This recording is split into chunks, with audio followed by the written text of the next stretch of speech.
Ísrael núna fyrir 2 vikum síðan, þá búið að vera voða mikið að gerast. Ég held að geta enginn sem að trúir á Guð farið til Ísrael og skoða þessi stað og annað heldur en að snertast á einhvers konar hátt. Ég held að maður verða að hafa ósköp mikið steinhjarta til að verða ekki fyrir einhvers konar áhrifum, og við sannarlega urðum fyrir áhrifum.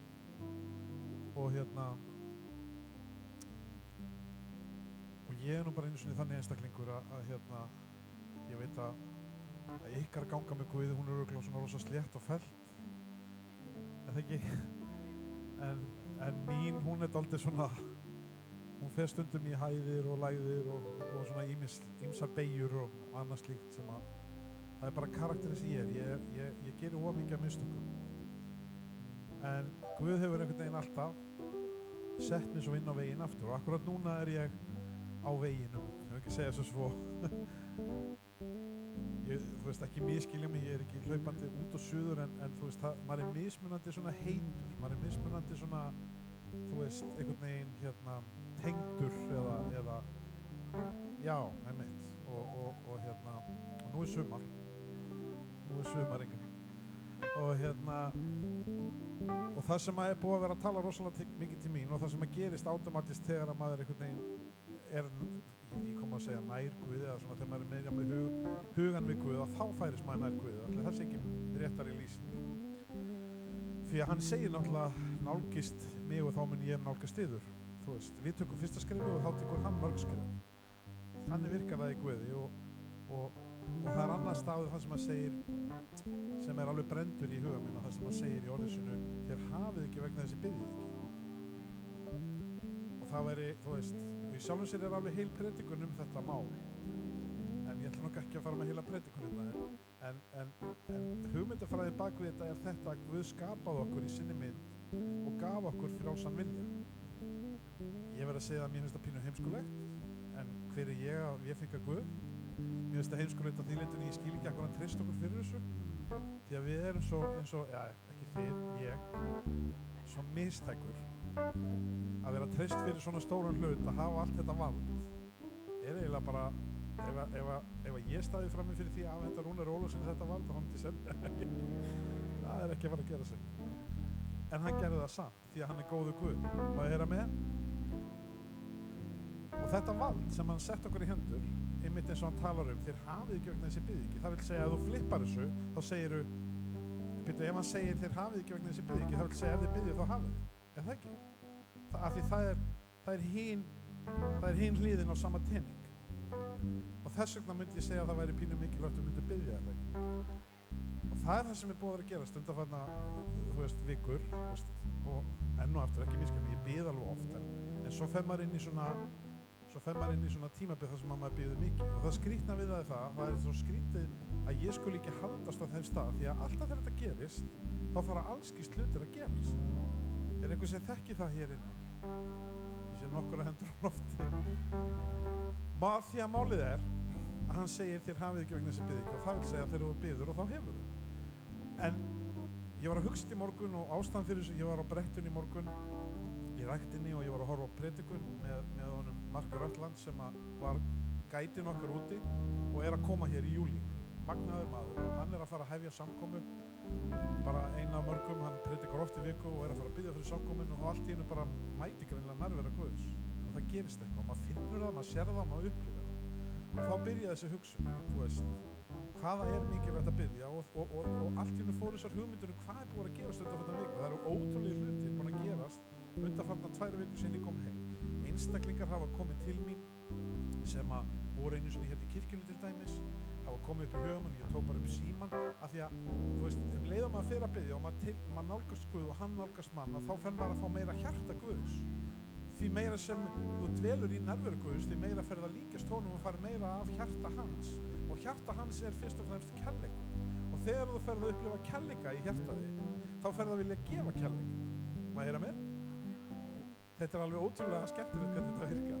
Af því að Guð er nefnilega, hann er svo góður. Það er það sem er málið, hann er svo góður. En það sem ég var að hugsa í morgun er þetta, það er svo oft þegar við erum að biðja eitthvað og þá kemur það öðru vísi heldur en það kemur, þú veist, þú fær það sem þú þarf, en þú fær kannski ekki endilega það sem þú vildir. Ég veit að Sibba skilur hvað ég á við og fleiri hérna. Ég ætla að útskýra það eins betur. Það eins og til dæmis þegar barnið þitt kemur til þín og segir, þú veist, á hvaða aldri sem þið mamma eða pappi, viltu gefa mig pening? Þú sem foreldri veist raunverulega hvað barnið þitt þarf, skilur.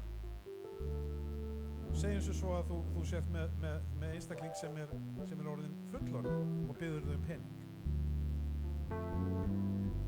Og þú segir, já en elsku barnið mitt, ég ætla ekki að gefa þér pening, ég skal hins vegar sittast niður með þér og hjálpa þér að skipuleggja fjármálið. Þú fær bænasvarið, en það kom bara öðruvísi sem þú bjóst við. Er það að skilja tenginguna? Skilur. Og þannig er Guð búinn að vera að svara bænum mínum núna, undanfarna daga, að hann er búinn að koma með ótrúlega skrítin svör við bænum sem að ég held að ég vissi nákvæmlega hvað ég þyrfti, en hann veit hvað ég þarf. Má ég heyra með? En svörin koma. Það er the moral of the story. Þú veist, það er svörin koma. Og þess vegna langaði mig svo í dag fyrir þá sem að hérna bæði hér eru og sérstaklega líka þá, ekki sérstaklega líka þá, bara líka þá. Ég er að reyna að æfa mig að tala við hérna með myndavélarnar. Það er svolítið flókið, þú veist, maður er alltaf svo vanur, ég er bara að gera þetta mörg á, maður tala alltaf í salin og svo þá maður alltaf í núna að byrja að tilengja sér að tala við fólki sem eru að horfa á. Og ég veit ekki, þið sem eru hér, bara svo þið vitið að það er oft hundruður sem eru að horfa á okkur þar. Það er svo mikilvægt að við viðurkennum það og tölum til þeirra. Því að þetta er hluti af boðinu og ekki síst stór hluti af henni því að það er alveg ótrúlega margir að horfa okkur á netinu. Þess vegna er ég að reyna að aga mig að gera það. En mér langar svo í dag að við hérna, það var eitt af því sem kom í morgun til mín, það er hægt að biðja og svo er hægt að biðja. Og ég var að eiga þetta samtal hérna við nokkura hérna fyrir samkomu og þú veist, það sem er vandamáli með þetta að biðja eða biðja, það er að þessi greini þar á er að þegar þetta biðja, sem er seinni hlutin, það er oft fætt út frá þegar þú finnur einhvern veginn að það er verið að hlusta bænina, þá er það oft fætt út frá einhverju neyð og það færir okkur á annan stað að bæn okkar verður einhvern veginn þannig djúp og opinn og frá hjartanu, kemur einhvern veginn héðan, ekki héðan, heldur héðan, skiljið hvað ég við?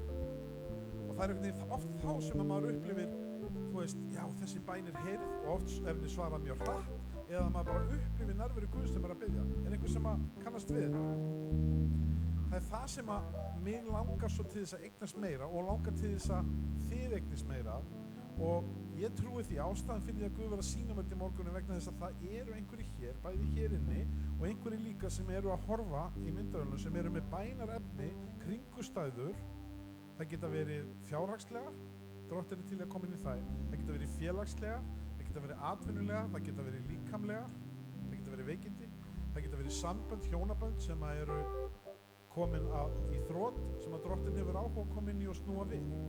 Það geta verið stefnubreiting í lífinu. Þú ert að berjast kannski við það að taka ákvörðun, nú er ég búin að vera á þessari leið, mér langar að fara í þessa og Drottinn hvernig, þú veist, gefðu mig visku, talaðu inn í líf mitt. Allt sem þú hefur í lífinu hefur Drottinn áhuga að koma inn í og hjálpa þér með. Má ég heyra með? En þú verður að biðja. Það er ekki nóg bara að hugsa það því að Drottinn er með svarið en hann segir þér hafið ekki vegna þessi biðning. Þess vegna langar mig í dag og með þessum ofsalega langa aðdraganda að biðja hér fyrir samkomuna að við biðjum saman. Og mér langar að leggja ríka áherslu á þetta, bæði við þá sem hér eru og fyrir þig líka sem ert heima í stofu. Það getur vel verið að þú sért ekki einu sinni frelsaður eins og við kallum það, þú tilheyrir ekki kirkju eða annars slíkt, en Drottinn hefur áhuga að svara þínu bænum líka. Má ég heyra með? Og ég veit að það eru nokkur sem voru að segja með núna. Ég er alveg viss það. Ég er viss að Drottinn er með eitthvað óbúslega gott í gangi hér í dag og hann þráir að svara bænum. Og mér langar svo til þess að þú takir efann. Þú veist, ég veit að sumir eru að berjast við það sem ég er búin að vera að segja og þú veist, berjast við það, en hvaða máli skiptir það? Þú þarft ekki að trúa mér, alls ekki, þú þarft bara að trúa orði Guðs og hann segir þér hafið ekki vegna þessi biðningi. Og ég veit að eiginlega öll okkar sem erum hér, sjálfsagt öll okkar, höfum upplifað þennan kærleika Drottins.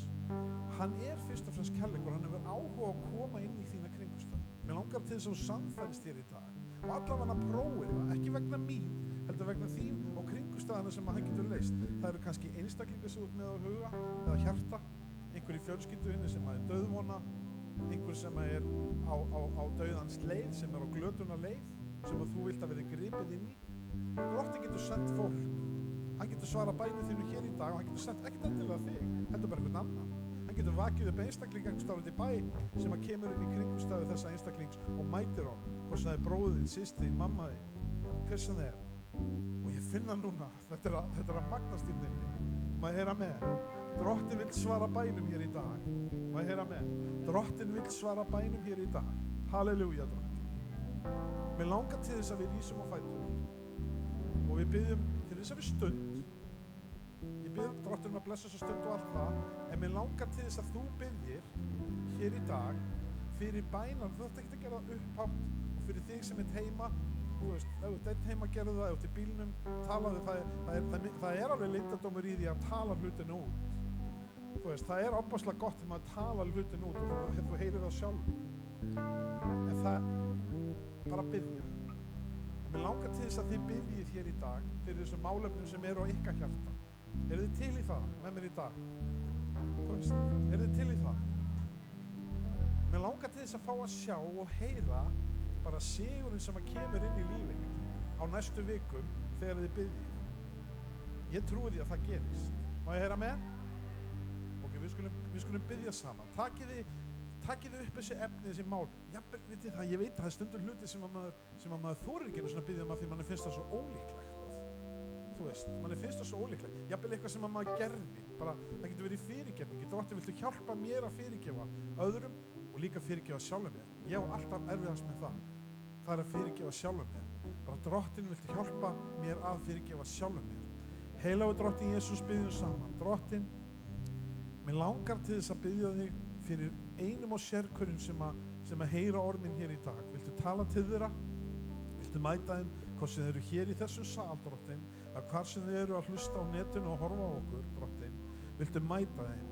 Drottinn, ég sé bara fyrir mig fólk sem að tárin eru byrjuð að renna hjá og þau eru heim í stofu, þau eru í bílnum, þau eru einhvers staðar í vinnunni og Drottinn, ég bið þig bara, viltu mæta þessum einstaklingum og þeim málefnum sem þau eru núna að leggja fram fyrir þig. Ég veit þú ert góður Guð, Drottinn minn, og þú vilt svara bæn. Viltu bara sýna þeim, viltu umvefja þau og viltu fylla staðinn sem þau eru á núna með kærleika þínum. Og ég biðist, Drottinn, fyrir því sama hér í þessari kirkju, Drottinn, og þessari stundu viltu fylla þennan stað af helgri nærveru þinni, Drottinn. Og viltu, Drottinn, heyra bænir. Viltu hjálpa okkur að fá dirsku til þess að biðja út bænirnar, Drottinn, sem við þurfum að biðja. Að leggja fyrir þau málefni, Drottinn. Drottinn, ég bið fyrir fjármálum hér í dag. Ég bið fyrir samböndum hér í dag. Ég bið fyrir hjónaböndum hér í dag. Samskiptum, Drottinn. Vinnumálum, Drottinn. Ég bið fyrir heilsu, Drottinn. Fólk sem að liggur, Drottinn, í alvarlegum sjúkdómi bið ég fyrir í dag að þú komið með ótrúlega inngrip sem koma bæði læknum og öðrum óvart, Drottinn, í Jesú nafni. Halleluja, Drottinn. Ég bið stefnubreytingu fyrir þá sem eru í þeim huga, Drottinn. Ég bið að Drottinn, að þeir sem eru að huga að því að skipta vinnu, að þú gefið þeim betri vinnu með betri laun, Drottinn. Að þú opnir dyr fyrir þau, Drottinn, í Jesú nafni. Ég bið fyrir því fólki sem að þau eru með í huga hér. Ég legg það allt fram fyrir þig.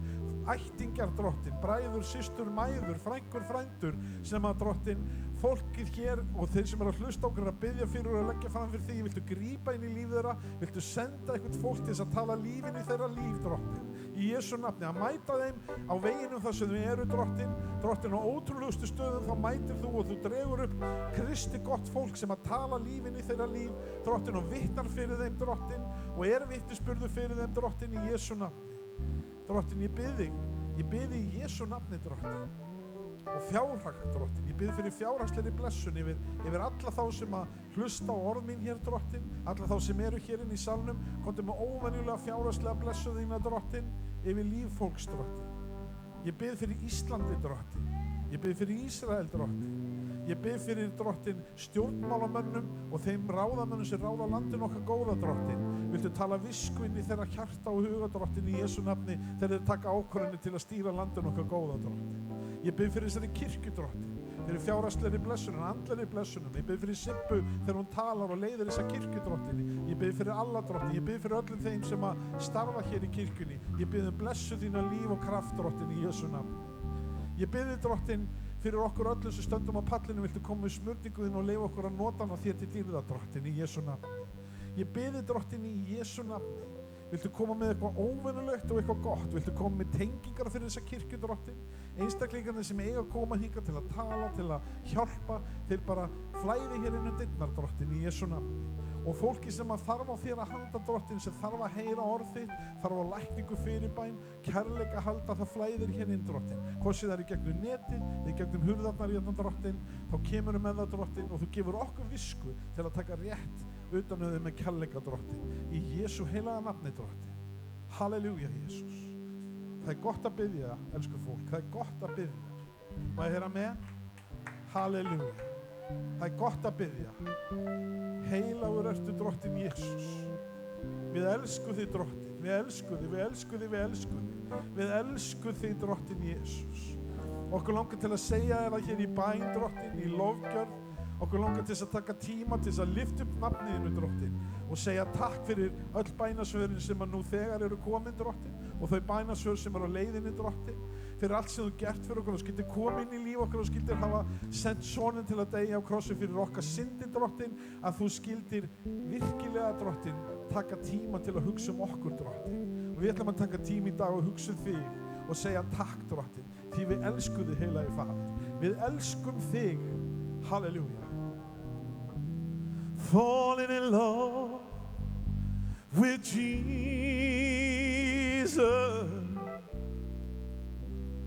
Falling in love with Jesus.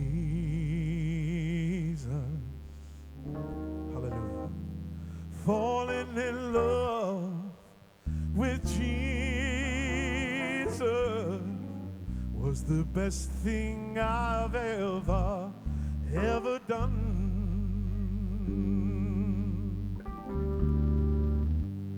Falling in love with Jesus. Falling in love with Jesus. Falling in love with Jesus. It was the best thing I've ever done.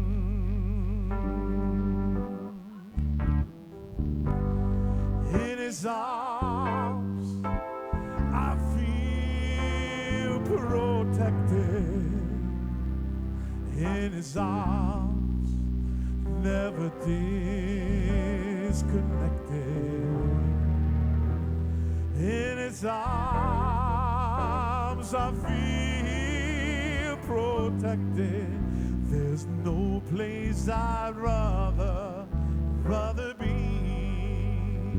Come on. Falling in love with Jesus.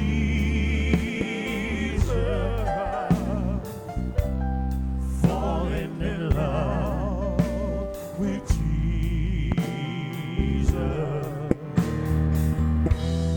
Falling in love with Jesus was the best thing I've ever done. Oh, in his arms I feel protected. In his arms never disconnected. In his arms I feel protected. There's no place I'd rather be.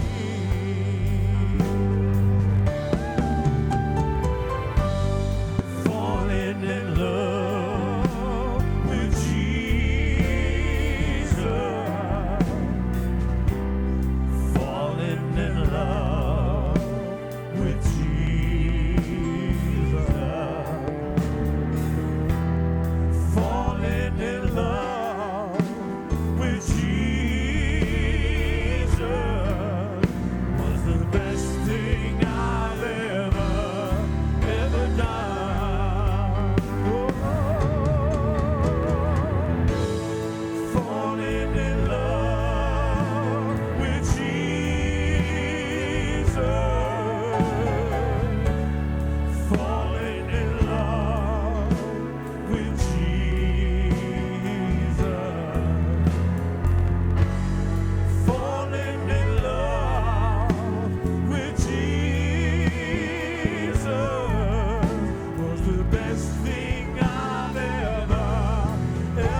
the best thing I've ever done.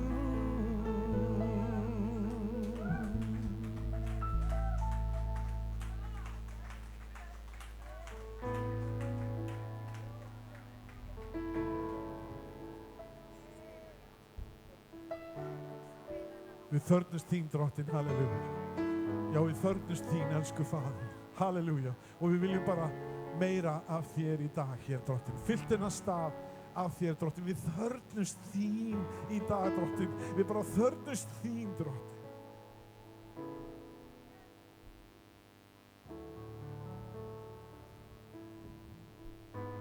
We need you, Lord. We need you, Lord, right now. We need you, Lord. We need you, Lord, right now. We lift our hands and bow our knees and worship at your throne. We need you, Lord. We need you, Lord, right now. Hallelujah.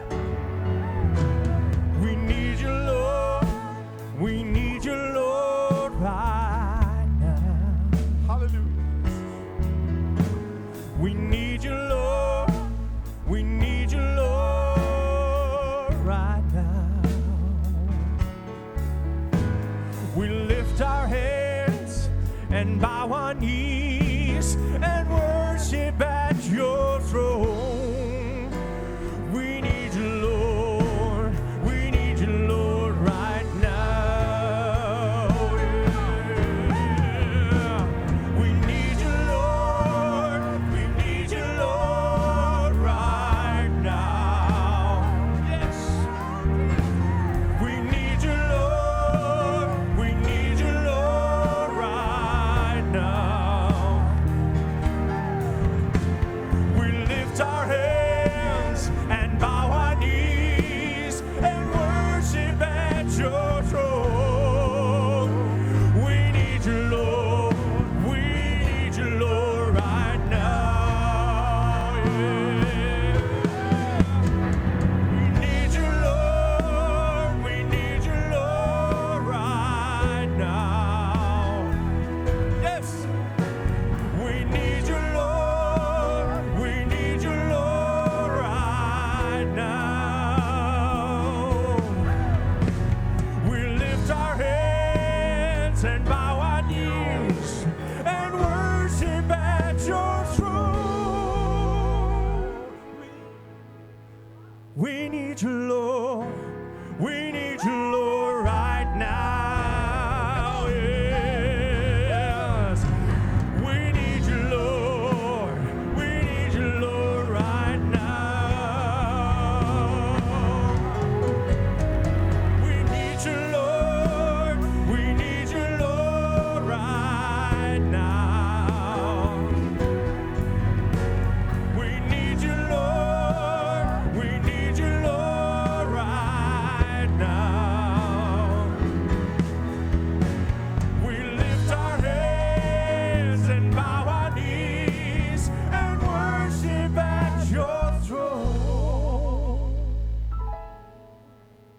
We need you, Lord. We need you, Lord, right now. We need you, Lord. We need you, Lord, right now.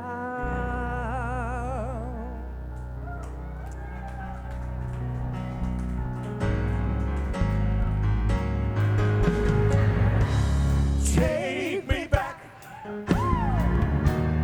Take me back, dear Lord, to the place where I first received you.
place where I first received you.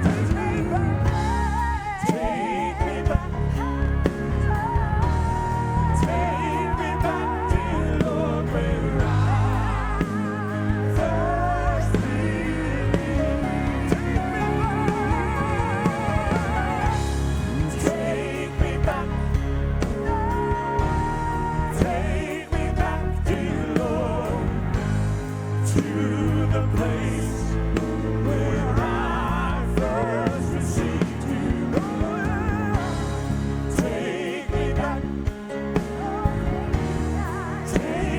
back, dear Lord, where I first believed.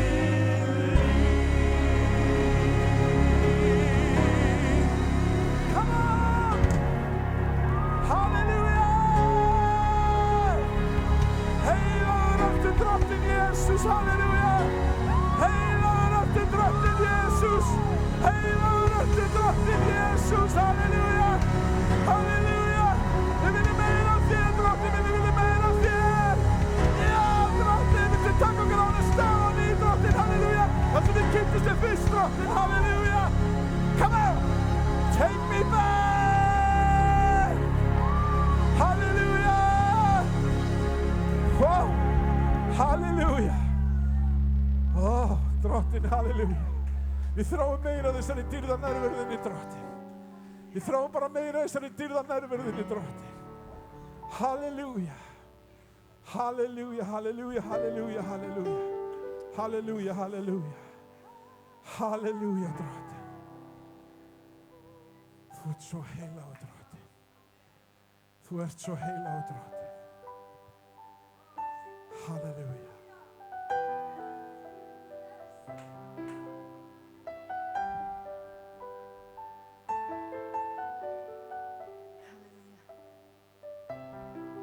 Andi Guðs mættur á staðnum. Þeir sem eru sitið í sætunum og þið finnið það er eitthvað að gerast. Þetta er ekki bara gæsá, þetta er andi Guðs að snerta við ykkur. Ef þið viljið meira, farið þá aðeins lengra. Lokið augunum, lyftið upp höndunum, því andi Guðs mættur á staðnum. Njótið þess að vera bara í anda Guðs, njótið þess að vera í honum. Því hann er kominn hana.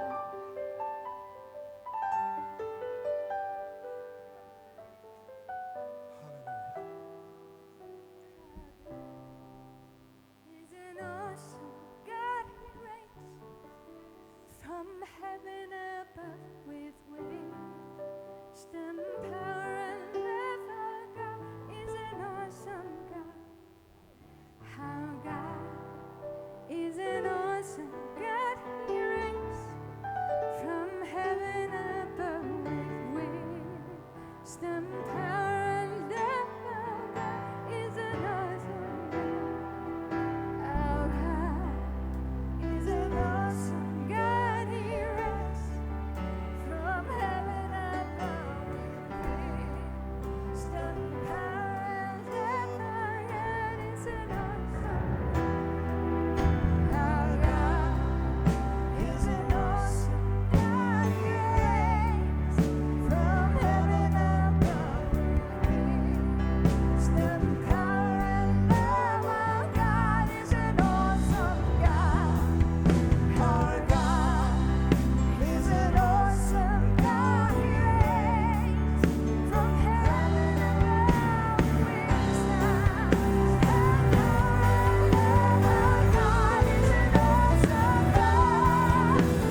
is an awesome God, He reigns from heaven above with wisdom, power, and love. Our God is an awesome God. Our God is an awesome God. He reigns from heaven above with wisdom, power, and love. Our God is an awesome God. Halleluja, drottinn Jesus.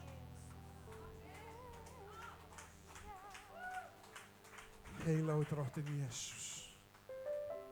Það þvílík nærvera drottins inn. Halleluja. Mér langar til þess að við höldum okkur á þessu stað að lyfta upp hans nafni. Hans nafni, halleluja. Það hans sem skiptir öllu máli, halleluja. Það Jesus. Það Jesus, halleluja. Og það sem hann gerði á krossinu. Nafnið Jesus, það svo mikill kraftur í þessu nafni Jesus. Það kraftur í bæninni. Og þegar við byggjum þá byggjum við í Jesu nafni, má ég heyra með. Því að það kraftur í nafni Jesu. Halleluja. Við vorum að tala bænina. En þetta allt hægt fyrir nafnið Jesus. Má ég heyra með? Það það sem innsiglar bænina. Það sem við byggjum upp, það þegar við byggjum í nafni Jesu. Halleluja. Og það ekki gamaldags að tala blóðið sem rann á Golgata. Því að það líf í blóðinu sem rann á Golgata, má ég heyra með.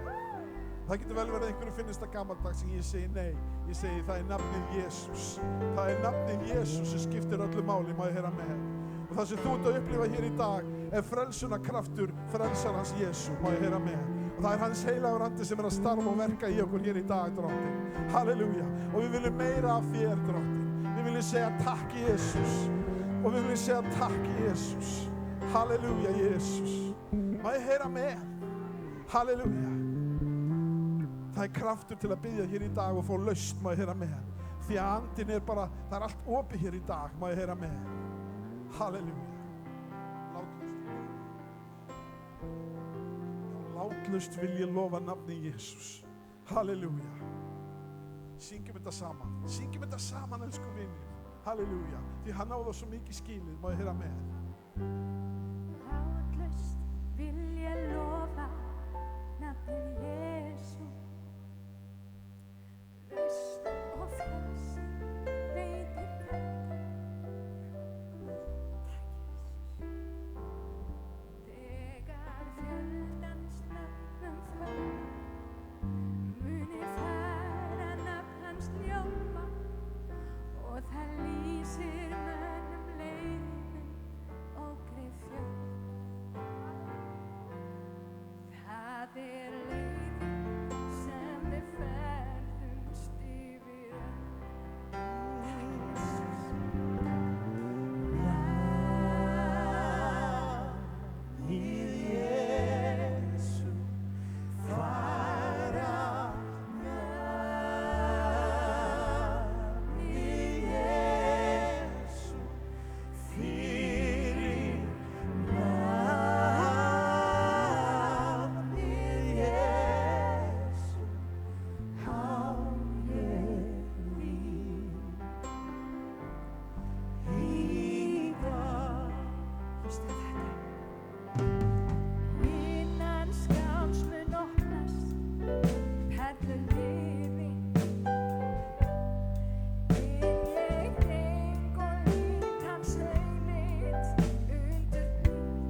bara raddir, allir saman.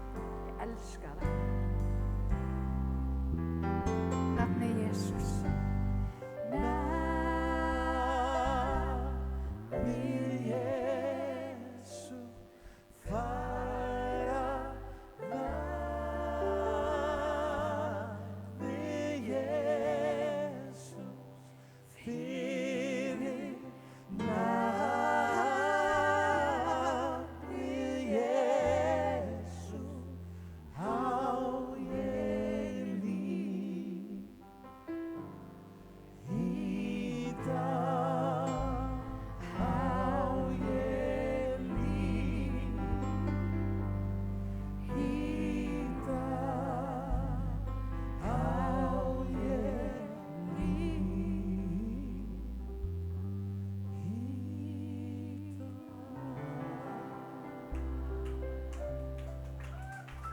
Takk Jesús. Takk Jesús. Heilagur drottinn Jesús. Þessi samkom að fara allt öðru sem ég held. Prógramið út á gluggan, en hún að fara í góða átt, elsku vinnir. Ég bað Guð kom okkur óvart í dag. Hann búinn að koma okkur óvart og vitið það, elsku vinnir, hann til í að gera miklu meira. Ég fann kraft hér rétt áðan, mikinn kraft Guðs, og ég þrái þennan kraft Guðs.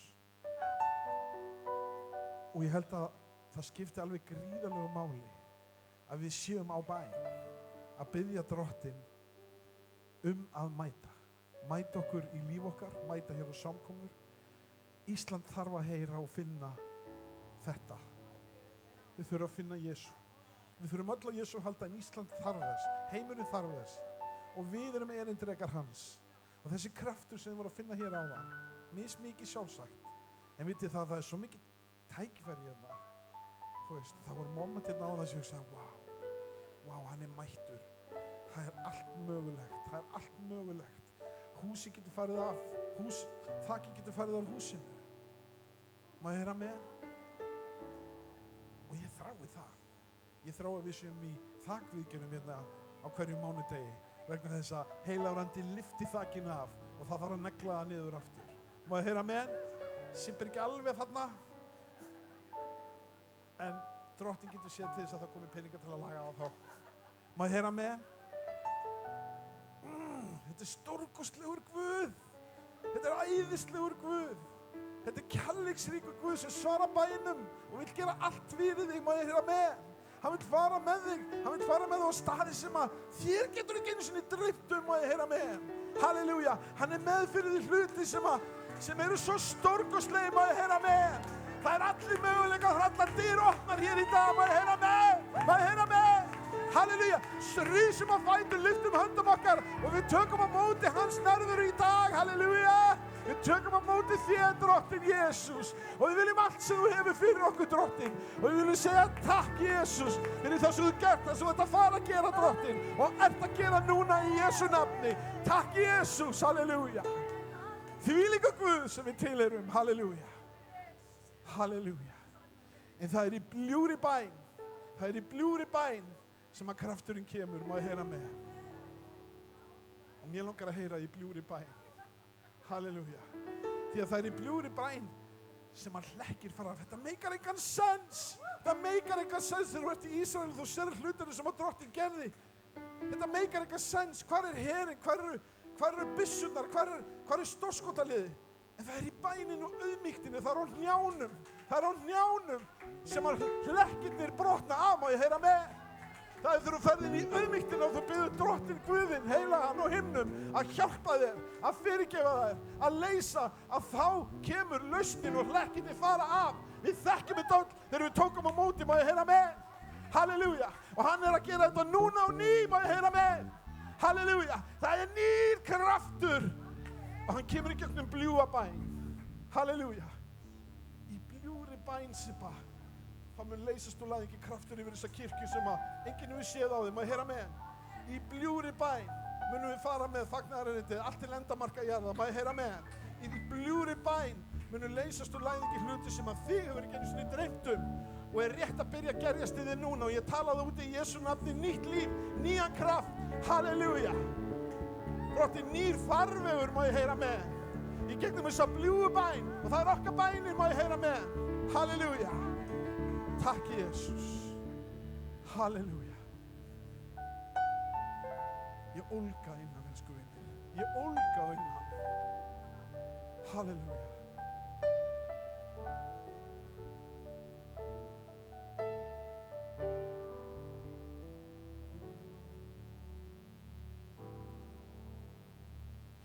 Í bljúgri bæn og þökk til þín sem þekkir mig og verkin mín. Ég leita þú leittu mig Hlustið á orðin, elsku vinir. og lýstu mér ævistund. Ég reika oft árangri leið, sú rétta virðist aldrei greið. Ég geri margt sem miður fer og mann svo sjaldan eftir þér. Ó, Jesús.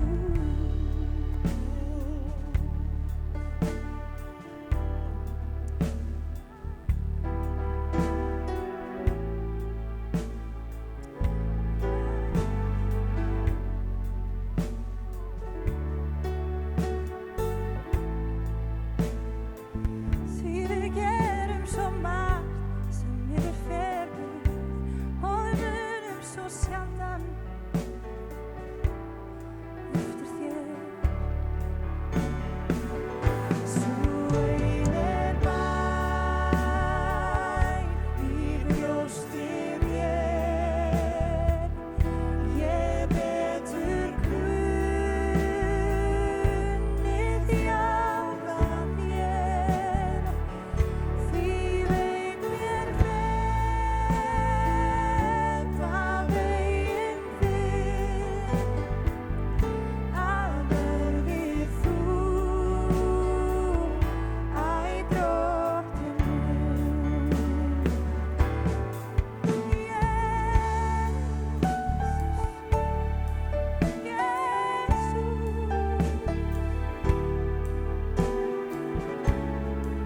Elsku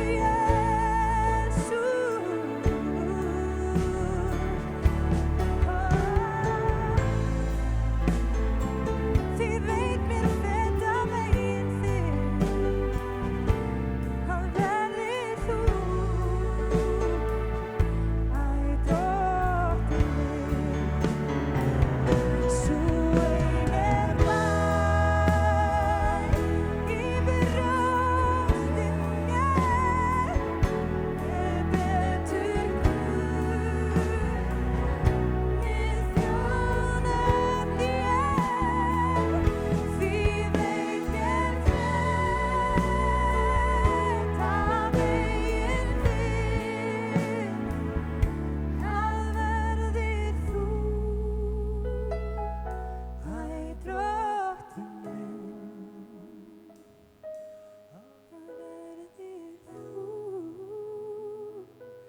Að verði þú, æ Drottinn minn.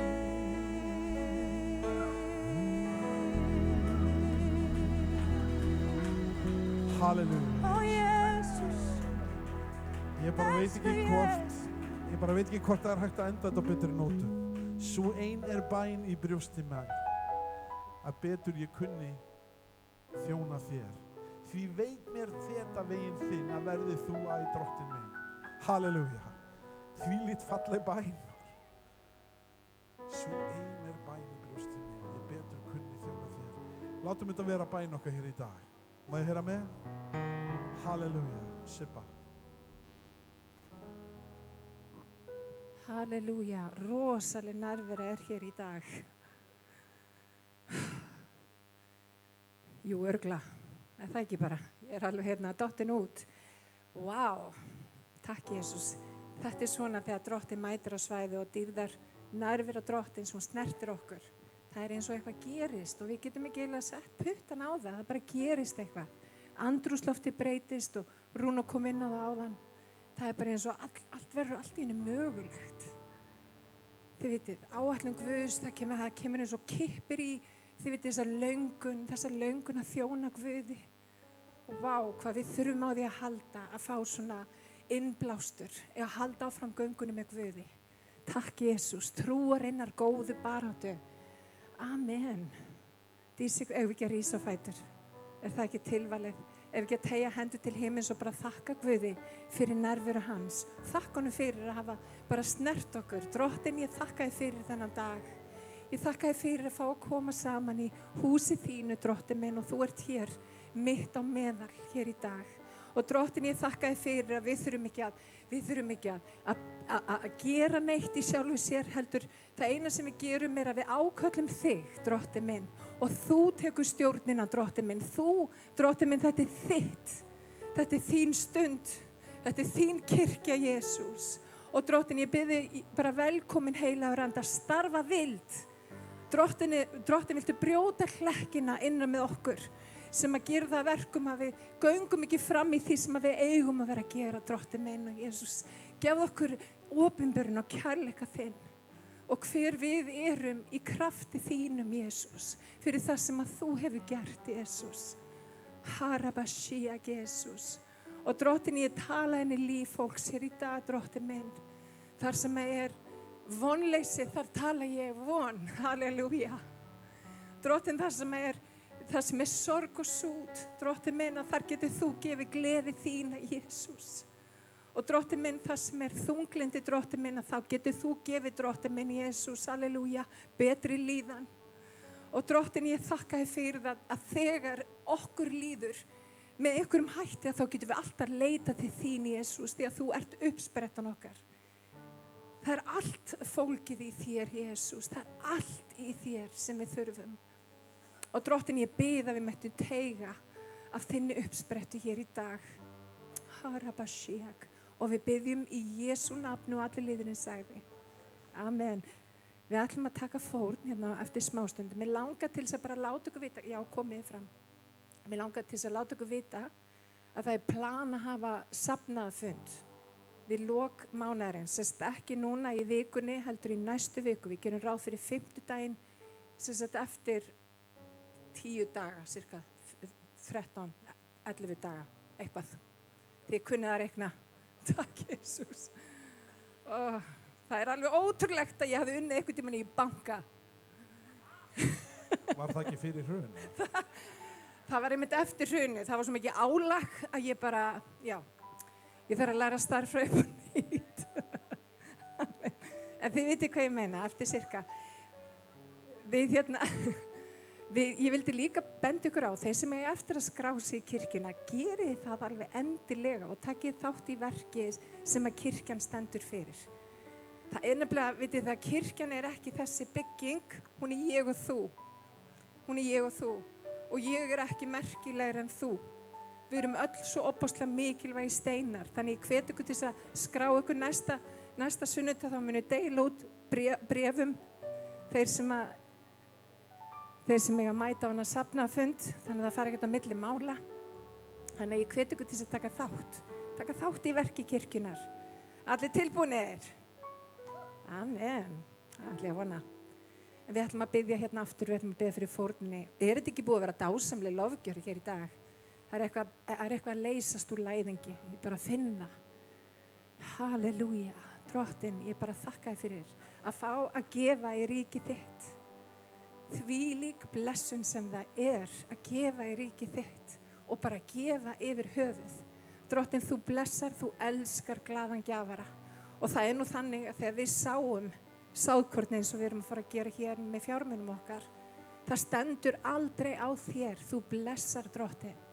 Og Drottinn, það vilji þinn, að það verði ekki skortur í ríki þínu. Halleluja. og verði viljið þinn fyrir land og þjóð, verði viljið þinn í Jesú heila nafni. Amen.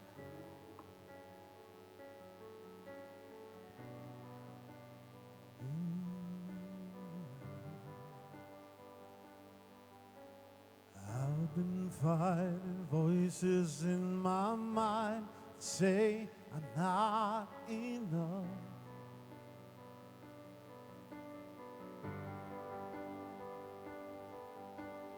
Every single lie that tells me I will never measure up.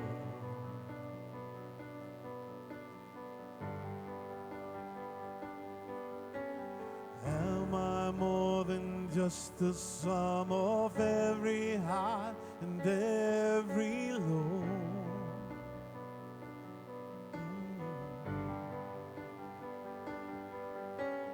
Remind me once again just who I am, because I need to know. Ooh, you say I am loved when I can't feel a thing. You say I am strong when I think I am weak. And you say I am held when I am falling short. When I don't belong, you say I am yours. And I believe what you say of me. I believe. Only thing that matters now is everything you think of me.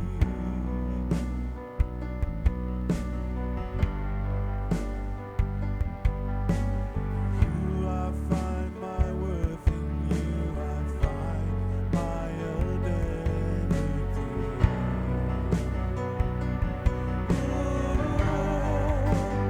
You say I am loved when I can't feel a thing. And you say I am strong when I think I am weak. And you say I am held when I am falling short. When I don't belong, you say I am yours. 'Cause I believe what you say of me. I believe.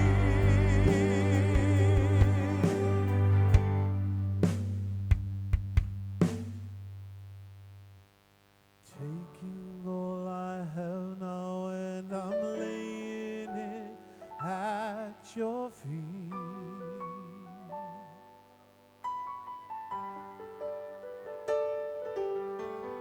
You have everything, you God. You have every victory. Oh, 'cause you say I am loved when I can't feel a thing. You say I am strong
I believe.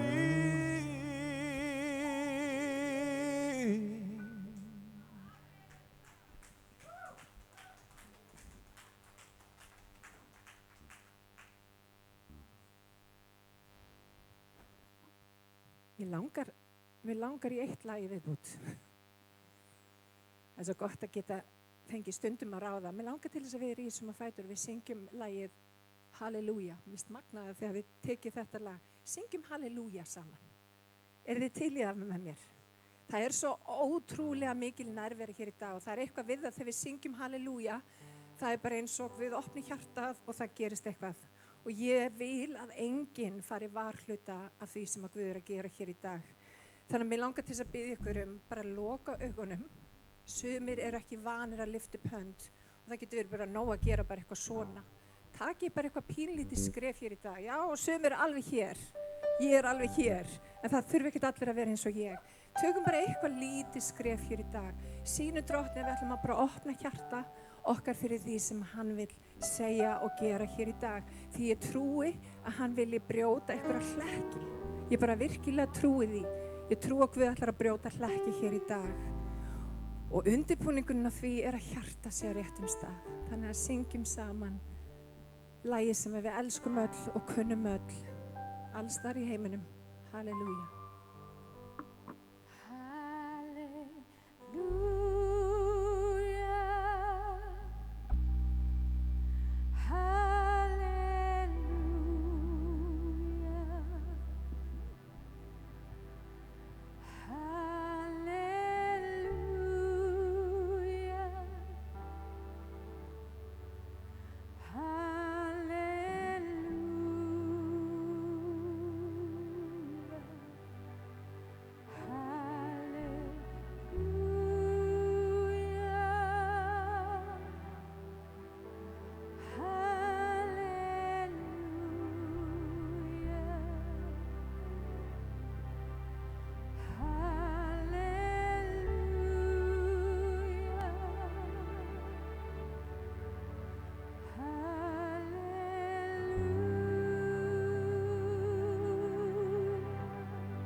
Gefið þessum elskum gott klapp. Takk Jesús. Takk Jesús. Varðandi bænina, mér langar til þess að leggja fram Emil. Hann alltaf að fá mjög alvarleg flogaköst. Ég trúi því að Drottinn vilji lækna hann og mæta honum. Mér langar líka að biðja fyrir þeim sem að gangi gegnum mjög erfiða hluti. Mamminar Lindu búin að vera mjög veik. Og svo voru læknateymið að hitta fjölskylduna núna á 50 daginn var og það kemur í ljós að hún með krabbamein bara allan líkamann og þau gefa henni 36 mánuði á lífi. Þannig að hún samt ekkert ósátt. Hún tilbúin að fara og en þetta náttúrulega gríðarlega erfitt eins og gefur að skilja. Halleluja. Gott að sjá þig Sæþór. Amen. Halleluja. Þannig að það gott að geta komið fram með bænarefni. Eru fleiri með svona bænarefni sem á hjart ykkar sem þið viljið bara gefa Drottni hér í dag? Maður sé hönd á lofti. Já, mörg bænarefni. Ég líka með mörg önnur bænarefni og það eru Guðrún líka hérna. Hún upp á spítala og Óli sem eru venjulega í eldhúsinu að hjálpa okkur. Það virðist vera margir sem að gangi gegnum erfileika. En Guð þekkir öll þessi bænarefni. Inga Laila, alveg rétt, hún inn á spítala. Hún það eitthvað sýking í leginu, hún nýbúin að eignast barn og það eitthvað ekki alveg eins og það á að vera, þannig að biðjum fyrir henni. Jóhanna Rúnar voru með nýfætta drenginn á milli sín í nótt, þannig að það var lítið sofið, en því lík blessun þessi börn. Dásamlega, Guð með hana og barnið og fjölskylduna í sinni hendi. Mér langar til þess að fá alla til þess að koma hérna fram og biðja örlítið, enn og aftur. Við erum búin að biðja mikið hér í dag, en það nefnilega málið, það aldrei of mikið. Biðjum fyrir þessi bænaröfnum og biðjum fyrir orðinu sem að verið tala hér á eftir. Ég ætla ekki að vera langorð, hafði engar áhyggjur. Nei, gott. Amen. Rísum á fætur. Jesús minn, ég þakka þér Jesús. Ég þakka þér, ég þakka þér, ég þakka þér, ég þakka þér, ég þakka þér. Ég þakka þér Jesús fyrir að náð og miskunum við fáum að koma hér saman í dag og eiga samfélag við hvort annað og fá að upplifa þig og nærveru þína Jesús. Þú segir þessi 2 eða 3 samankomnir í þínu nafni, þar ert þú mitt á meðal Jesús. Og ég veit að þú gengur hér og ert að snerta fólk og þeir sem eru að horfa á netinu. Þú ert allstaðar, þú ert allt í öllu, þú ert allstaðar Jesús. Það ekki bundið við neitt stað eða stund þar sem þú getur ekki komið inn og snert og verið dýrlegur heila í Faðir minn. Ég legg öll bænarefni þínar hendur og ég legg Sibbu þínar hendur og byrja smyrja hana þegar þú tala þitt heila orð. Ég veit að það að þér gefið til að mæta okkur og vera okkur uppbygging og til hvatningar á göngunni með þér, til að gefa okkur nýja opinberun, nýja sýn, nýja þrótt og nýja kraft heila í Faðir. Ég legg allt í þínar hendur. Þeir sem eru sjúkir hvort sem það á andasál eða líkama, þú ert þess megnugur að geta mætt og gefið sigur og lækningu í Jesús. Við leggjum allt í þína heilegu hendur, þú átt allt, þín öll dýr vegsemd og heiður og við munum það á öllum okkar vegum að gefa þér öll lof og dýrði í Jesú heilaga nafni. Amen. Takk Jesús. Halleluja. Og allir liðinni sagði. Amen. Takk Jesús. Ég svo spennti við því sem að Guð að gera í kirkjun okkar. Það einhver eldur að byrja að brenna og loga og ég finna að Guð vill setja okkur frjáls. Guð vill gefa okkur hennan eld sem ekki bara fyrir okkur heldur smitar út frá sér. Við lifum ekki eld sem smitar út frá sér. Halleluja, við lifum ekki kirkju í eldi. Takk Jesús. Vitið það, ég hef prófað að vera kristin í eldi. Ég hef líka prófað að vera kristin ekki svo mikið í eldi og ég get bara sagt ykkur það. Það ekki einu sinni hægt að bera þetta saman. Vitið það, vera í eldi og vera svona brennandi í trúnni, það bara, það eins og gerist eitthvað innan með okkur og allt í henni allt mögulegt og við þurfum að hugsa andlega alla hluti. Ekki bara á samkomum heldur alla hluti alltaf. Og ég finn að Guð að kveikja svona eld í kirkju sinni. En við höfum talað um það aftur og aftur og aftur. Eldur Guðs er þannig að jú, hann logar og brennur, en við þurfum að opna fyrir hann. Við þurfum að vera þessi eldi viður. Við þurfum að vera þessi fórn og altari Guðs sem að leyfir Guð að brenna eld sinn í okkur, ekki satt. Þannig að þetta stendur allt hjá okkur sjálfum. Og það er talað um, og ég er búin að minnast á þetta svo oft áður á síðustu tímum, að þá er það þannig að kærleikurinn mun kólna. Þess vegna er svo mikilvægt, vinir, að við glæðum eld kærleikans. Að við glæðum eld kærleikans, hann slokni ekki. Leið og við erum bara heima í hægjendum okkar, hættum að vera andum, þið vitið, nágrann okkar, önnur kristin systkin eða þau sem er ekki kristin, sem að við vitum að þurfa Jesú að halda, leið og við erum komin á þann stað, þá erum við í hættu. Og við viljum ekki vera þar, við viljum að Guð brenni þennan eld inn í okkur, þannig að kærleikur hans slokni aldrei. Má ég heyra með hann? Halleluja. Eitt af því sem að óvinurinn gerir, óvinurinn getur verið rödd innan með okkur, óvinurinn nota alls kyns taktík til þess að hafa áhrif á okkur og nútralisera kirkjuna, gera hana óvirka. Ég man að ég heyrði einu sinni predikun fyrir mörgum ári síðan. Það var mann sem var alltaf að biðja Guð að nota sig. Hann bað okkur einasta degi, Drottinn notaði mig, notaði mig, notaði mig. Og ég hef svo sannarlega beðið Guð að nota mig. En þessi maður bað okkur einasta degi, notaði mig, notaði mig, notaði mig. Svo leið tíminn. Svo beið tíminn. Hann var 30, hann var 40, hann var 50, hann var 60 og hann hélt áfram að biðja Drottinn notaði mig. Og hann var orðinn að gömlum manni þegar hann áttaði sig á því að Guð vildi nota hann allan þennan tíma. Við erum alltaf að bíða eftir því að hlutirnir verði eitthvað fullkomnir. Að við þurfum að vera fullkomin til þess að þjóna Guði. Og það, vinir, er einfaldlega ekki rétt. Því að það er engin maður fullkomin. Kannski sem betur fer. Því að í ófullkomleika okkar, hvað gerum við? Hvað eigum við að gera? Við þurfum að treysta Guði. Við þurfum að reiða okkur að hann. Ekki okkur sjálf.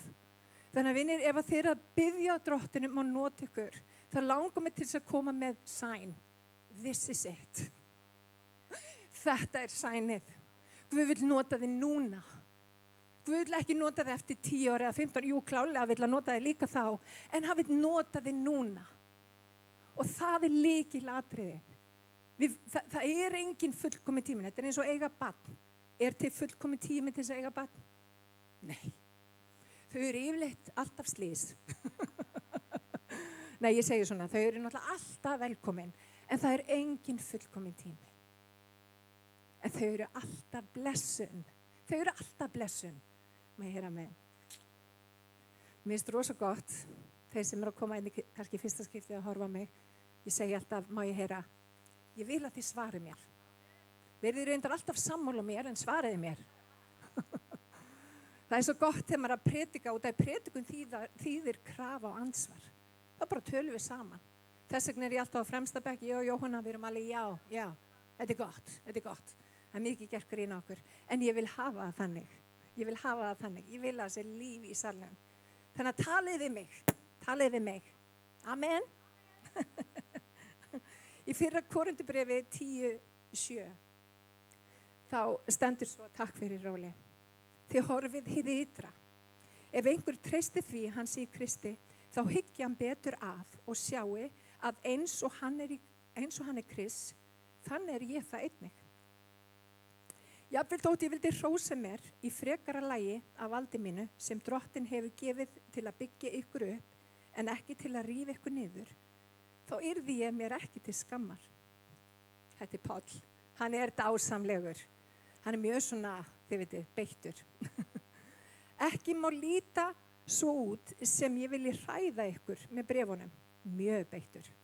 Bréfin, segja menn, eru þung og ströng, en sjálfur hann lítill fyrir mann að sjá og enginn tekur mark á ræðans.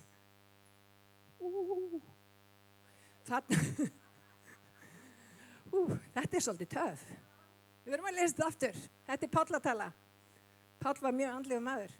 Bréfin, segja menn, eru þung og ströng, en sjálfur hann lítill fyrir mann að sjá og enginn tekur mark á ræðans. Þetta Páll að skrifa bréf til Korintumanna. Meira þess að Páll var í þessari sömu stöðu og þessi maður forðum daga sem að talaði Drottinn notaði mig. Nema hvað hann steig út á vatnið og leyfði Guð að nota sig. Og hvað gerðist? Hvað gerðist þegar Páll steig út og fór að tala ritninguna? Þegar hann fór að skrifa þessi bréf. Og þessi bréf, vitið það, þetta bara, hann skrifaði 30% ef ekki meira af Nýja testamentinu. Þessi maður var gefinn Guði. Hann var magnaður maður, magnaður einstaklingur sem lét til sín taka því að Guð kallaði hann til þess að hafa áhrif á allar þjóðirnar í kring. Hann var kallaður til þess að boða fagnaðareinindi til heiðingjana.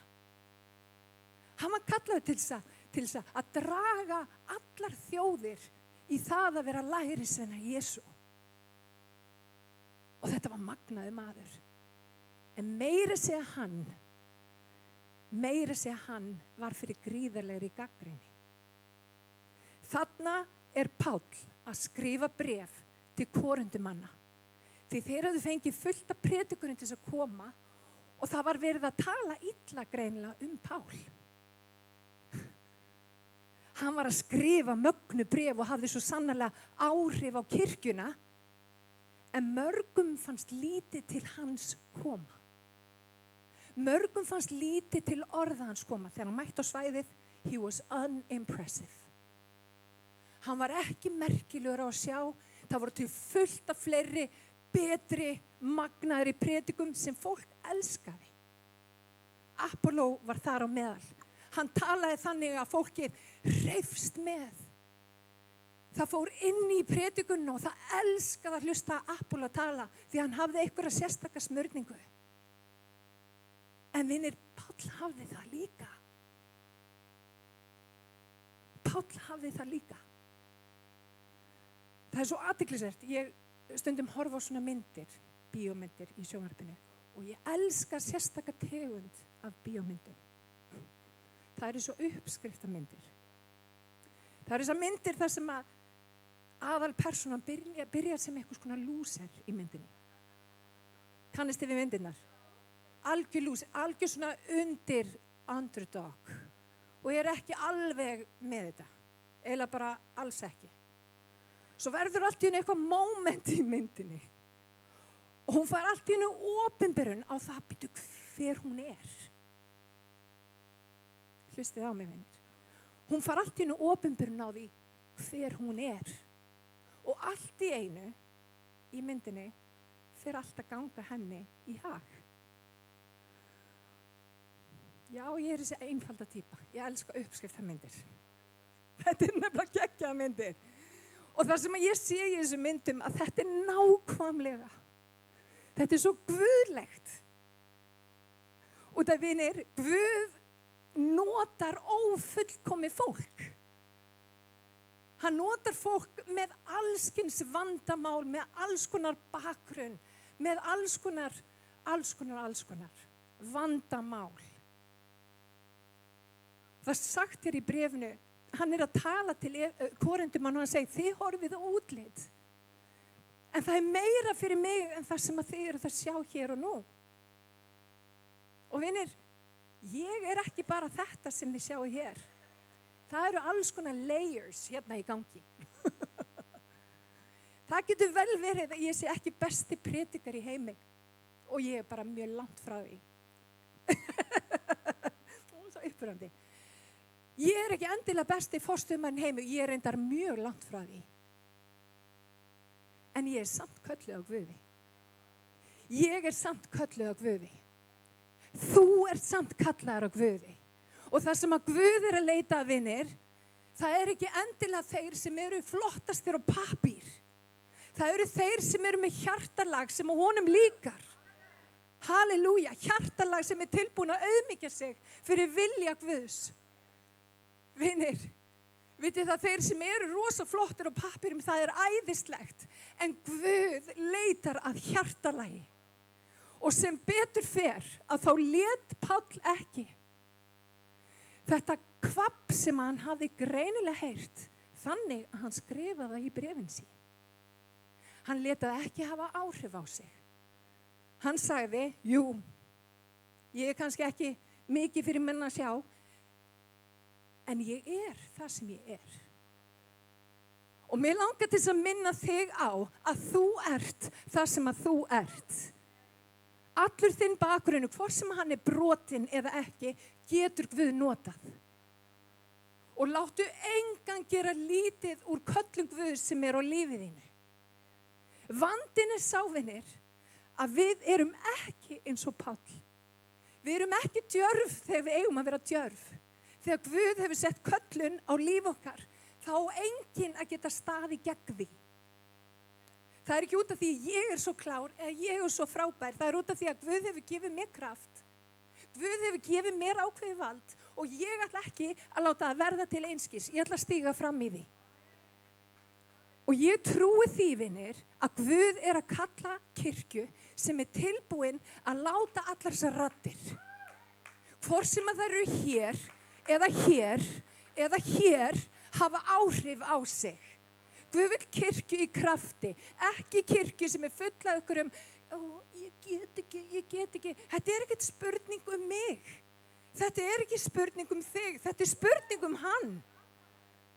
Þetta spurning hvað hann stór og hvað hann mikill. Má ég heyra með hann? Halleluja. Þannig að kirkja í krafti kirkja sem tekur stöðu sína og það sem að Guð hefur kallað hana til þess að vera. Og vitið það öfug. Það öfug auðmýkt. Öfug. Að sitja bara í stólnum hjá sér og segja, ég ekki nógu góður. Guð getur aldrei notað mig.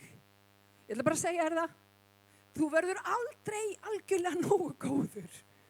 Og það leiðilegt að segja þetta á kristilegri samkomu þar sem við erum að byggja fólku upp en það staðreynd. Við verðum aldrei fullkomin. Þess vegna finnst mér svo frábært eins og með Gunnar. Þegar hann tekur bara, ég bara finn mig kallaðan til þess að vera hérna með samkomur, Bjössi, vitið það, ekki bíða eftir neinu. Takið upp kyndilinn og berið hann hátt. Takið upp kyndilinn og berið hann hátt. Má ég heyra amen? Amen. Vá, ég finn eld hér í dag. Ég búin að vera að gera svo mikið súlandirsvipin helgina. Það ekki súlandirsvipin, það eitthvað viðinasvip. Allavega, höldum hérna áfram. Sá sem slíkt segir, festi það í huga sér, að eins og ég tala til ykkar fjarstættum í brefum, þannig muni koma fram þegar hjá ykkur. Hann í rauninni fyrir að hasta fólkið sem að tala í gegn því að hann geri það sem hann á að vera að gera. Og við myndum halda, já, svolítið kræfur. Svolítið hrókafullur hann, Páll. Fór hann ekki aðeins yfir strikið? Nei.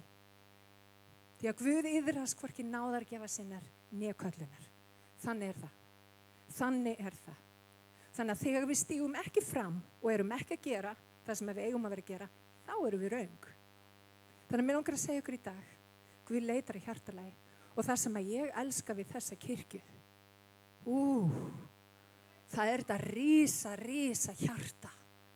Það sem ég elska við þessa kirkju þetta hjarta. Þessi endalausi kærleikur. Fólk hérna byggir hvort annan, við sullum frá okkur alls konar kærleika og ég elska það. Ég elska þegar fólk kemur inn að þá tekið utan það. Fólki fagnað. Og vitið það, kirkjan þarf að vera staður þar sem að fólki fagnað. Þegar við höfum oft byggt upp einhvers konar þröskuld í kirkjunni. Margar kirkjur segja, þú þarft að verða svona til þess að geta tilheyrt þessi kirkju. Ég segi það bull og það þvaður. Biblían talar kontu nákvæmlega eins og þú ert. Og staðreyndin er svo að þegar við tilheyrum, þegar við vitum hverjum við tilheyrum, þá fyrir að stað þetta breytingaferli sem er einmitt það sem að Guð er að leita að. Halleluja, þá fyrir við að koma með þessa ávexti sem við eigum að vera að koma með. Ég er að segja við ykkur, krakkar, þegar börnin koma fram fyrir mig, þá koma þau ekki fram fyrir okkur alla í neinum ótta. Þau eru stundu svo óbúslega frek. Hulda mér að dóttir mín, hún sagði, mamma, getum við eitthvað tíma leigt þyrlu? Ég langar svo að ferðast í þyrlu. Ég sagði náttúrulega, nei, það er ekki að fara að gerast, við eigum ekki peninga fyrir slíku. En það sem ég er að meina, að þegar við tilheyrum, þegar við vitum hvers við erum, þá komum við fram fyrir Guð í djörfung. Við förum að hafa okkur allt öðruvísi, út af því við vitum hverra manna við erum.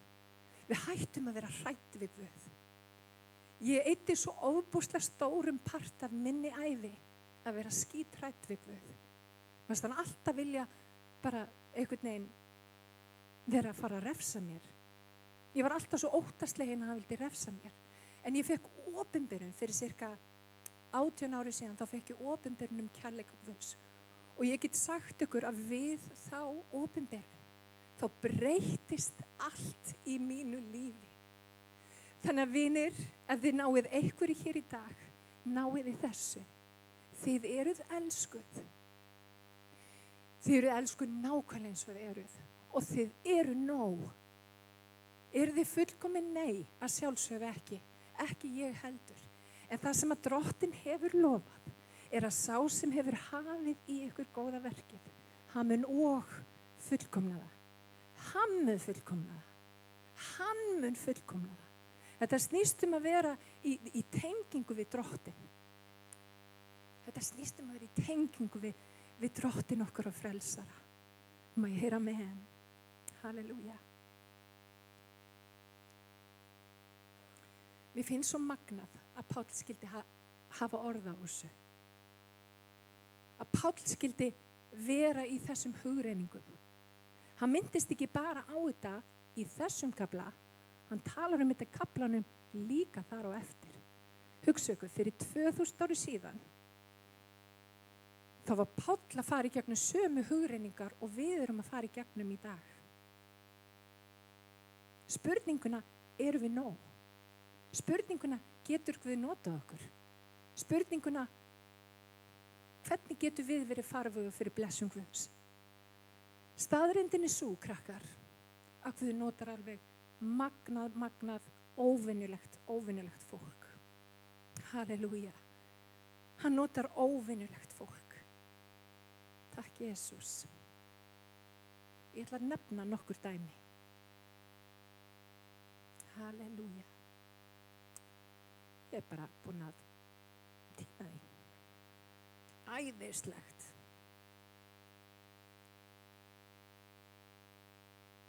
Halleluja.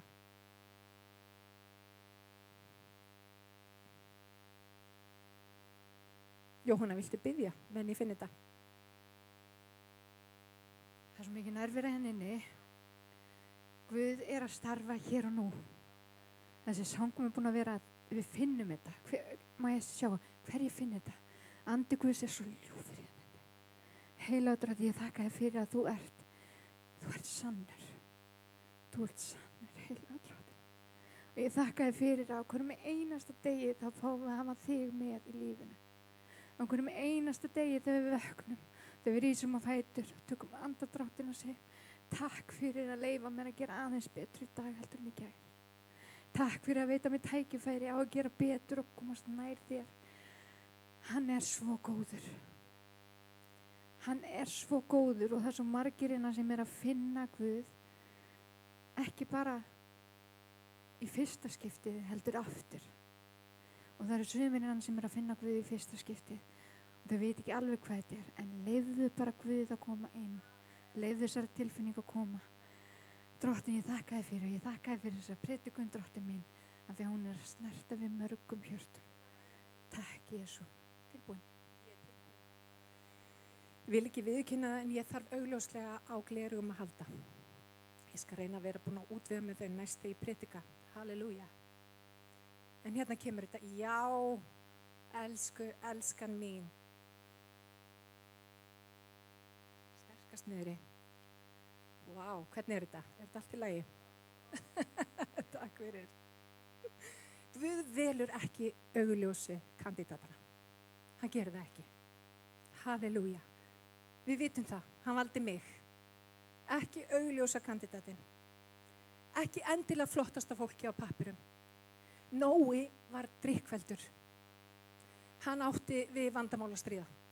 Hann var það. Tökum það bara alveg eins og það er. Abraham var allt og gamall. Hann var alveg komin way past his prime. Davíð. Ó, hjálp. Hvar erum við að byrja? Davíð. Halldór talaði það síðast. Það var ekki eitt boðorð sem að Davíð braut ekki mörgu sinnum. Davíð var rosalegur. En hvað hafði Davíð? Hann hafði hjarta. Hann hafði hjarta. Móse. Ó, þessi mikli leiðtogi. Hann gat ekki staðið fyrir fram að fólk út en hann stamaði svo mikið. Sem betur þegar er ég ekki með það vandamál. Ég stama ekki. En Guð notaði Móse. Guð notar Móse. Gídeon er til maður í Biblíunum með meira brotna sjálfsmynd. Hann var bara pínu lítill, hrikalega hræddur, dauðskelkaður. Og hann sagði, Drottinn, ég er ekki bara minnstur í minni ættkvísl. Mín ættkvísl er minnst og aumingilegust af þeim öllum. Hann notaði Gídeon. Takk, Jesús. Rahab. Vinir. Rahab var vændiskona. En hún kom fram vilja Guðs með þeim hætti sem að engin annar gat. Hún hleypti njósnamönnunum inn í borgina. Vinir, Guð notar fólk með hjarta. Og ég vil minna þig á, hér inni er fólk með hjarta. Það er það sem að mestu máli skiptir. Ég er alveg hrifin af prófgráðum.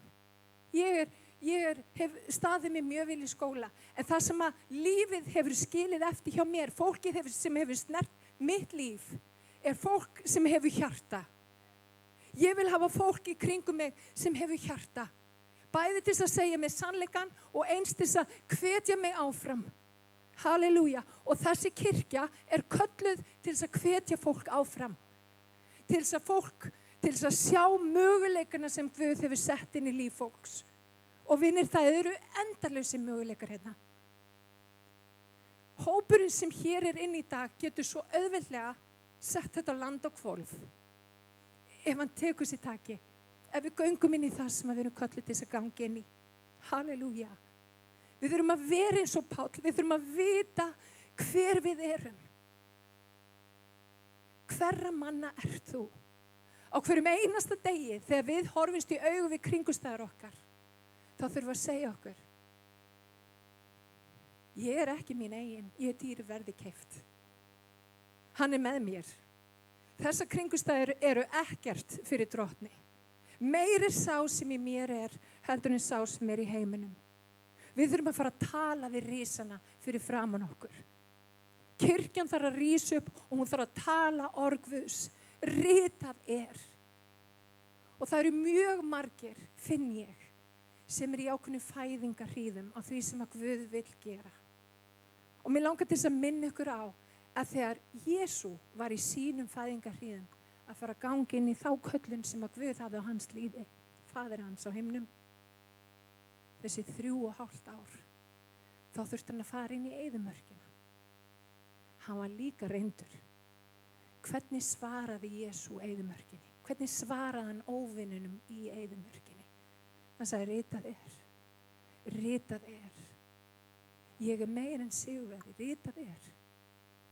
Maður borðar ekki bara brauð, heldur hverju því orðið sem framgengur að munni Drottins. Ritað er.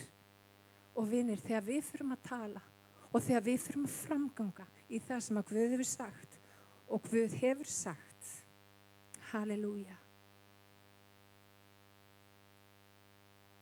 Í Rómarabrifinu 8. kapla 38. versi þá stendur: því ég er þess fullviss að hvorki dauði né líf, englar né tignir, hvorki hið yfirstandandi né hið ókomna, hvorki kraftar, hæð né dýpt, né nokkuð annað skapað, muni geta gert oss viðskila við kærleika Guðs sem birtist í Kristi Jesú, drottni vorum.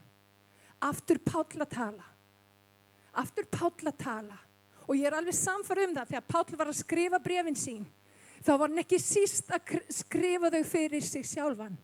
Hann var að minna sig á hver Guð er. Og ég er að segja við ykkur, þegar við áttum okkur á hverra manna við erum, þá breytist allt. Og það er fólk hérna inni, og ég ætla að biðja ykkur að rísa á fætur, sem er kallað fyrir þessa tíma sem að við lifum á, sem hefur sérstaka köllun á sínu lífi. Halleluja. Ég finn að það er rosalega mikið að gerast hjá Rúnari þess dagana. Það er æðislegt. Rúnar, komdu þess fram. Ég ætla samt ekki að gefa henni mikrofónu út, þá bara tekur hann mikrofónin og talar í hálftíma viðbót. Nei, ég djóka.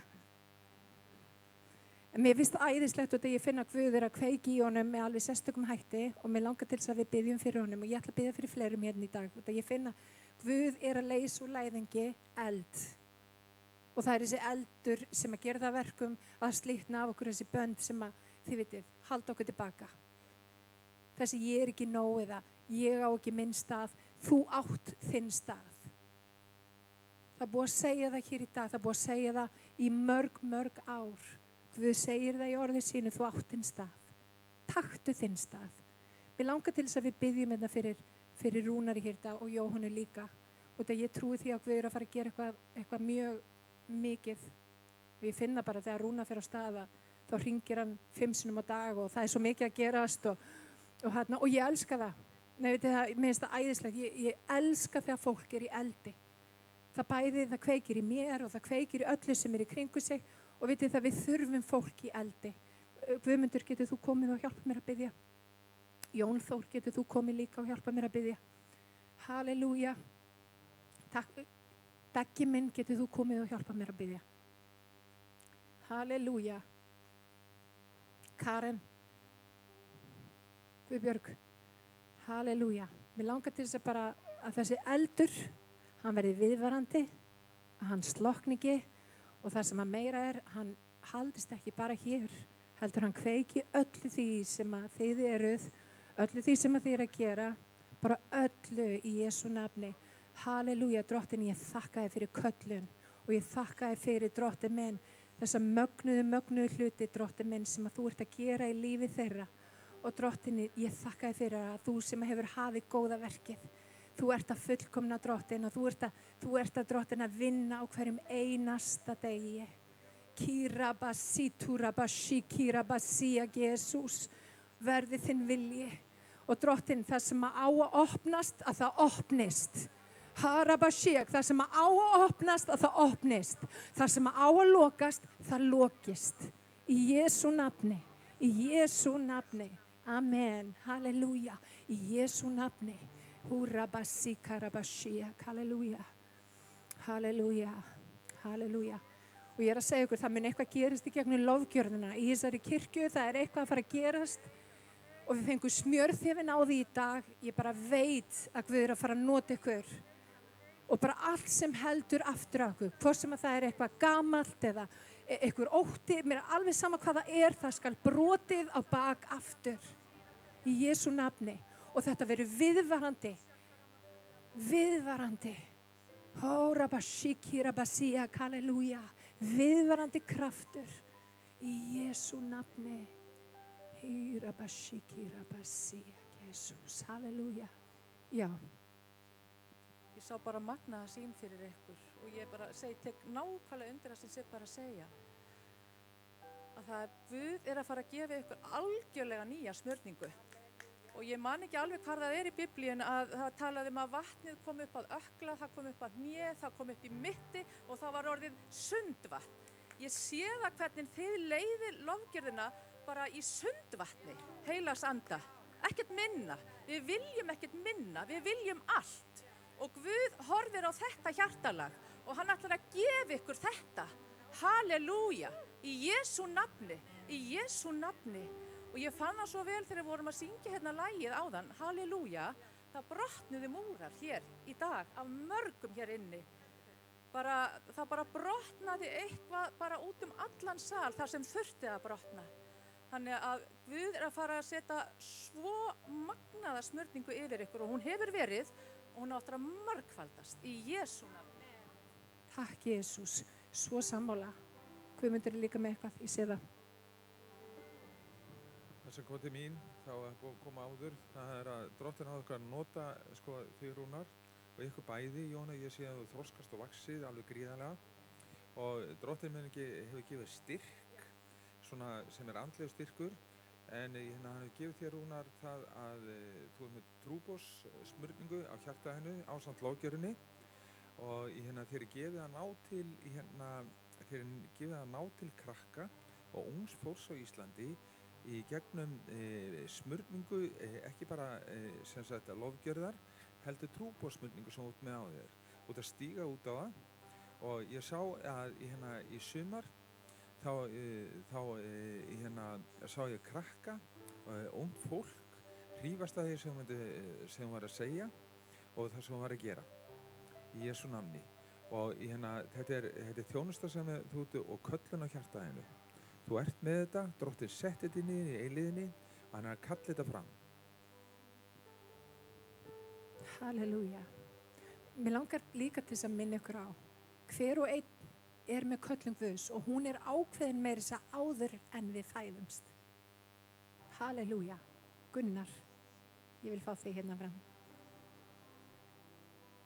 Það er líka þegar Sibba var að predika